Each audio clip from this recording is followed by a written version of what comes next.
Θα μιλήσουμε σε αυτό το μάθημα για τα ψηφιακά αποθετήρια. Τι σημαίνει και πώς αυτά μπορούν να βοηθήσουν τις εκπαιδευτικές διαδικασίες. Στα αγγλικά λέγεται Digital Repositories. Πάμε να δούμε λιγάκι. Τι σημαίνει ψηφιακό αποθετήριο.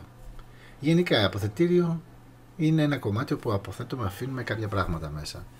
Άρα ψηφιακό αποθετήριο είναι ένα σημείο, ένας χώρος όπου αφήνουμε, αποθέτουμε ψηφιακά στοιχεία. Λοιπόν, άρα έχουμε να κάνουμε μια εφαρμογή, λοιπόν, ένα σύστημα, το πούμε αλλιώς, που μας βοηθάει να μαζέψουμε, ας το σκεφτούμε σε μια βιβλιοθήκη, να αφήσουμε, να αναποθέσουμε ψηφιακό υλικό. Και μέσα από αυτή την αναπόθεση να μπορέσουμε αργότερα να το διαχειριστούμε, αλλά και να το αναδείξουμε, που είναι το πιο σημαντικό. Εκείνο βέβαια πρέπει να καταλάβουμε ότι κάθε βιβλιοθήκη, τέτοιου είδους βιβλιοθήκη, δεν αφορά όλα τα ψηφιακά υλικά, οτιδήποτε και αν είναι, αλλά συγκεκριμένη θεματολογία κάθε φορά. Λοιπόν, από τη στιγμή που υπάρχει μια τέτοια εφαρμογή και μας δίνει τη δυνατότητα ανάδειξης, είναι φυσικό ότι θα μας δώσει, ότι δίνει τις περισσότερες των περιπτώσεων, για να πω όλες, μας δίνει και τη δυνατότητα πλοήγησης και πρόσβασης σε αυτό το υλικό. Και εννοείται ότι από τη στιγμή που εμείς έχουμε τη δυνατότητα πρόσβασης, θα μας δώσει τη δυνατότητα να το πάρουμε, να το χρησιμοποιήσουμε στις ανάγκες που εμείς έχουμε. Και το πιο σημαντικό, παιδιά, απ' όλα, είναι ότι με αυτή τη δυνατότητα εναπόθεσης που έχουμε του ψηφιακού υλικού, διασφαλίζουμε αυτό το υλικό για τις επόμενες γενιές. Είναι κάτι πολύ σημαντικό, η οποία από τη στιγμή που η τεχνολογική έκρηξη των τελευταίων δεκαετιών σημειώθηκε, οι πληροφορίες γενικότερα είναι τεράστιες σαν αριθμητικά. Με αποτέλεσμα κάπου τουλάχιστον αυτά τα σημαντικά κομμάτια, αυτές τις σημαντικές πληροφορίες θα πρέπει να παραμένουν, ώστε να μπορέσουμε να έχουμε τη δυνατότητα όχι μονάχα να τις έχουμε αποθηκευμένες, αλλά να έχουμε και τη δυνατότητα να τις βρίσκουμε. Πώς αναποθέτουμε, πώς μάλλον γίνεται αυτή η εναπόθεση μέσα σε αυτά τα αποθετήρια. Εκείνο που χρησιμοποιούν σαν τεχνολογία τα αποθετήρια, τα ψηφιακά, είναι αυτό που λέγονται μεταδεδομένα ή metadata στα αγγλικά. Για να το καταλάβουμε τι είναι τα metadata, έχω βάλει δύο παραδείγματα, μπορούμε να το δούμε σε αυτή τη σελίδα που θα σας δείξω τώρα, όπου αναφέρονται πραγματικά τι είναι metadata. Π.χ. τα metadata αυτής της φωτογραφίας που βλέπουμε εδώ. Τι λέει αυτή η φωτογραφία? Τα δεδομένα μου είναι αυτό που βλέπουμε τη φωτογραφία με το γατάκι.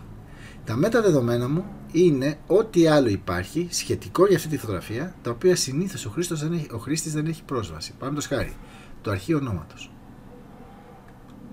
το αρχείο, πώς λέγεται, ο δημιουργός, η ημερομηνία που τραβήθηκε αυτή η φωτογραφία. Βλέπετε, 15 Αυγούστου 2016. Το μέγεθος του αρχείου που λέει file, 15,9 MP ως φωτογραφία, και σαν μέγεθος αρχείου είναι 3,2 MB περίπου. Τι κάμερα χρησιμοποιήθηκε, ποια φωτεινότητα.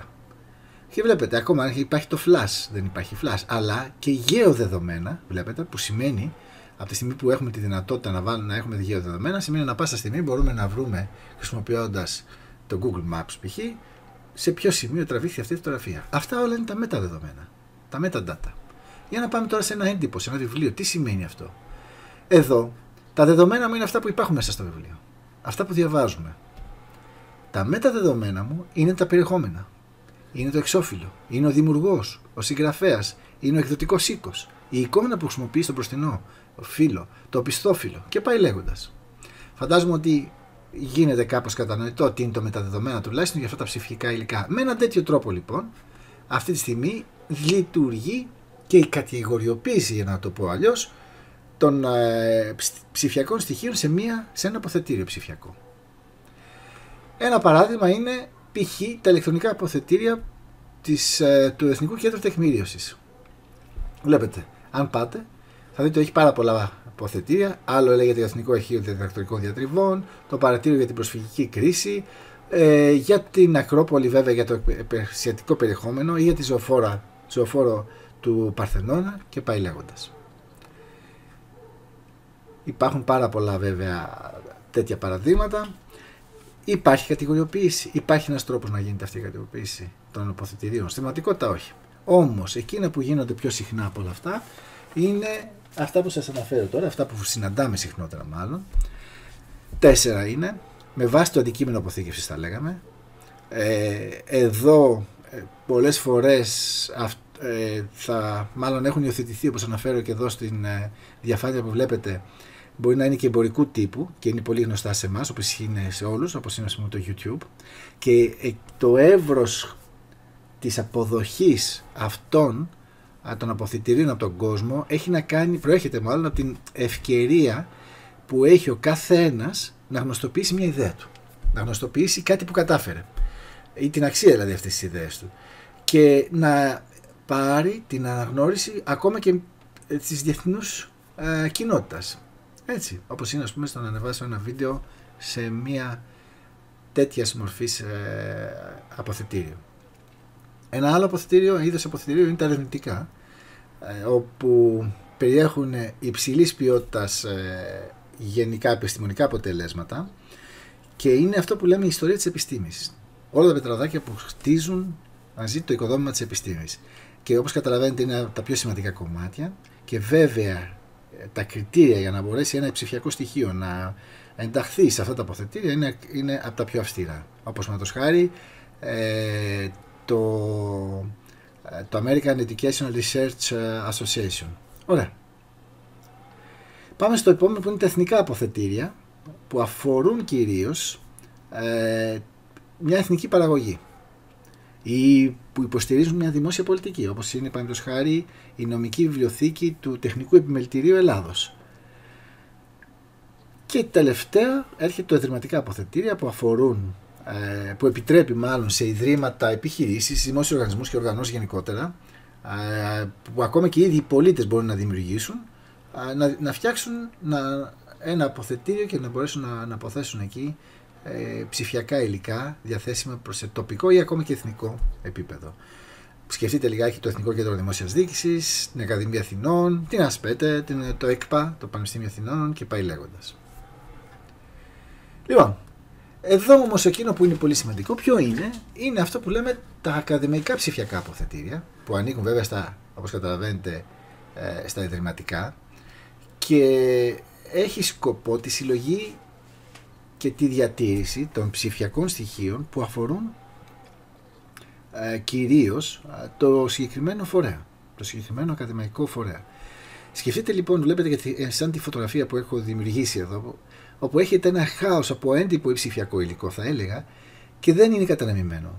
Άρα τι κάνει αυτό το αποθετήριο το ιδρυματικό? Παίρνει αυτή τη συλλογή που μπορεί να είναι οποιοδήποτε τύπου ψηφιακό υλικό και την κατατάσσει.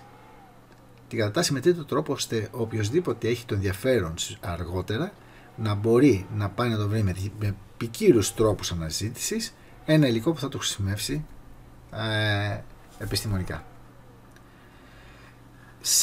Σε συνέχεια αυτών των αποθετηρίων υπάρχουν αυτά τα λεγόμενα αποθετήρια μαθησιακών αντικειμένων που είναι πάρα πολύ χρήσιμο και για τον εκπαιδευτικό και κυρίως για τις διαδικασίες διδασκαλίας και μάθησης και για το μαθητή.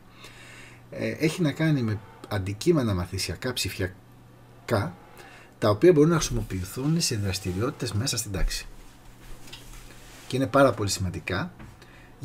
Γιατί μας δίνει τη δυνατότητα καταρχήν όπως σε κάποιο ιδρυματικό, έτσι και σε αυτή την περίπτωση να γίνει κατηγοριοποίηση αυτού του υλικού, να έχουμε ελεύθερη πρόσβαση σε αυτό, να μπορούμε να πάρουμε αυτό που ζητάμε και να το χρησιμοποιήσουμε στην τάξη, ακόμα και σε πολλές περιπτώσεις ανάλογα με την άδεια που μας παρέχεται από το υλικό, να μπορούμε και ακόμα να το αλλάξουμε.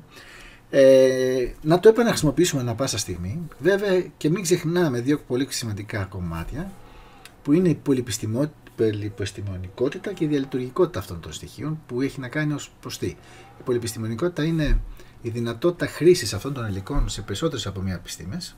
Π.χ. έχω ένα εκπαιδευτικό σενάριο στα μαθηματικά, το οποίο αν δεν υπάρχει αυτό το αποθετήριο θα είναι χρήσιμο μόνο σε μένα, ίσως και σε έναν συνάδελφό μου. Από τη στιγμή όμως που μπορώ να αποθέσω σε ένα τέτοιο αποθετήριο ψηφιακών, με τέτοια ψηφιακά αντικείμενα, μαθησιακά αντικείμενα, οποιοδήποτε άλλος από άλλη επιστήμη ενδιαφερθεί μπορεί να το πάρει και να το χρησιμοποιήσει και αυτός και να έτσι να εμπλουτίσει την πράξη, τη διδακτική με κάποιο υλικό που δημιουργήθηκε από κάποιον τρίτο και το μεταφέρει και ο ίδιος στη δουλειά του. Το διαλειτουργικό έχει να κάνει ότι σε πολλές περιπτώσεις, επειδή υπάρχουν διάφορα λειτουργικά συστήματα, ψηφιακά λειτουργικά συστήματα, σκεφτείτε λιγάκι και ακόμα και τα software δηλαδή που χρησιμοποιούμε στον υπολογιστή μας, κάποια από αυτά δεν λειτουργούν σε κάθε υπολογιστή, σε κάθε, έτσι όπως είναι στημένος. Π.χ. να το πω αλλιώς, είναι στα Windows, μπορεί να είναι σε Macintosh, μπορεί να είναι σε κάτι άλλο, σε Linux, και όταν ένα μαθησιακό αντικείμενο περιλαμβάνεται π.χ. σε ένα CD, πάντως χάρη, σε ένα πακέτο ενός τέτοιου λειτουργικού συστήματος, του ενός από αυτά που ανέφερα, είναι φυσικό ότι δεν μπορεί να είναι χρήσιμο σε ένα άλλο λειτουργικό σύστημα. Άρα, τη στιγμή όμως που αφαιρούμε αυτό το μαθησιακό αντικείμενο και το αναποθέτουμε μέσα σε ένα τέτοιο υποθετήριο, υπάρχει αυτή η δυνατότητα διαλειτουργικότητας, δηλαδή να χρησιμοποιηθεί λειτουργικά σε διαφορετικά λογισμικά. Ωραία. Εδώ σας έχω ένα μικρό παράδειγμα που μπορείτε να μπείτε και να έχω μια σελίδα όπου μπορείτε να βρείτε πάρα πολλά ψηφιακά αποθετήρια, ελληνικά και ξένα, μαζεμένα σε αυτό που λέγεται social bookmarkings, δηλαδή κοινωνικοί σελιδοδείκτες. Παραδείγματος χάρη είναι το FET, όπως βλέπετε εδώ, ένα από τα πιο γνωστά, που περιέχει σε πολλές θετικών επιστημών προσομοιώσεις πάρα πολύ καλά φτιαγμένες και χρήσιμες για την εκπαίδευση. Π.χ. βλέπετε της φυσικής εδώ κάποια από όλα αυτά. Πάρα πολλά από αυτά έχουν εξελληνιστεί επίσης. Ένα άλλο παράδειγμα είναι π.χ. της Merlot, αν θυμάμαι καλά αυτό, μπράβο, το οποίο μας δίνει τη δυνατότητα σε διάφορες επιστήμες να ψάξουμε ακόμα και ανθρωπιστικών επιστημών διάφορα μαθησιακά αντικείμενα σε ψηφιακή μορφή, και πάρα πολλά, όπως βλέπετε, όπως είναι ο έσωπος στα ελληνικά που έχει τα εκπαιδευτικά σενάρια και πάει λέγοντας.